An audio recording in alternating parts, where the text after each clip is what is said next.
বাঁকুড়ায় পরিযায়ী শ্রমিক খুন, বাড়িতেই উদ্ধার কাপড় ঢাকা রক্তাক্ত দেহ। কয়েকদিন আগেই মহারাষ্ট্র থেকে ফেরেন এই শ্রমিক। কি হয়েছে আরো জানবো, প্রিয়ব্রত রয়েছে সঙ্গে। প্রিয়ব্রত, কেন খুন মনে করা হচ্ছে, কি হয়েছে? দেখো, কেন খুন সেটাই কিন্তু দ্বন্দ্বে রয়েছে পুলিশ। গত কয়েকদিন আগে তিনি মহারাষ্ট্রের যে কাজ করতেন গহনাতলী, সেখান থেকে বিধান গ্রামে গিয়েছিলেন এবং তারপরই কিন্তু শনিবার থেকে তার বাবা মা ছিলেন আত্মীয়র বাড়িতে এবং তিনি একাই ছিলেন। পরবর্তীকালে দেখা যায় গতকাল কিন্তু সারাদিনই তিনি ফোন ধরেননি। পরবর্তীকালে রাত্রেবেলায় গ্রামের মানুষজনকে জানানো হয় বিষয়টি। পরে গ্রামের মানুষজন ছাড়ি থেকে টপকে ছাদে দিয়ে যখন দেখেন যে সন্দীপ মুটি রক্তাক্ত অবস্থায় পড়ে রয়েছে এবং তারপরে পুলিশকে খবর দেয়। পুলিশ দরজা ভেঙে মৃতদেহ উদ্ধার করে খাতড়া মহকুমা হাসপাতালে নিয়ে গেলে চিকিৎসকরা মৃত বলে ঘোষণা করেন।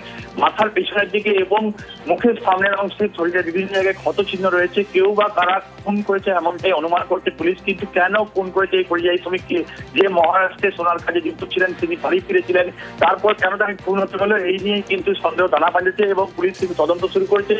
মর্গে পাঠানো হয়েছে দেহ এবং ময়নাতদন্তের পরই উপযুক্ত কারণ কি কারণে খুন হয়েছে, কখন খুন হয়েছে, এই ভোর পরিষ্কার বোঝা যাবে।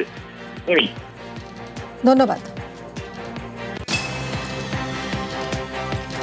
গ্রামে কাজ করে আমাদের বাড়িতে, তার একজন ছেলে লাতি, তাকে রাতের বেলায় শুয়েছিল, পেছন থেকে আঘাত করে মেরেছে এবং তারপরে কচার দিয়ে কোপার দিয়ে ছাদ হয়ে বাইরে বেরিয়ে গেছে।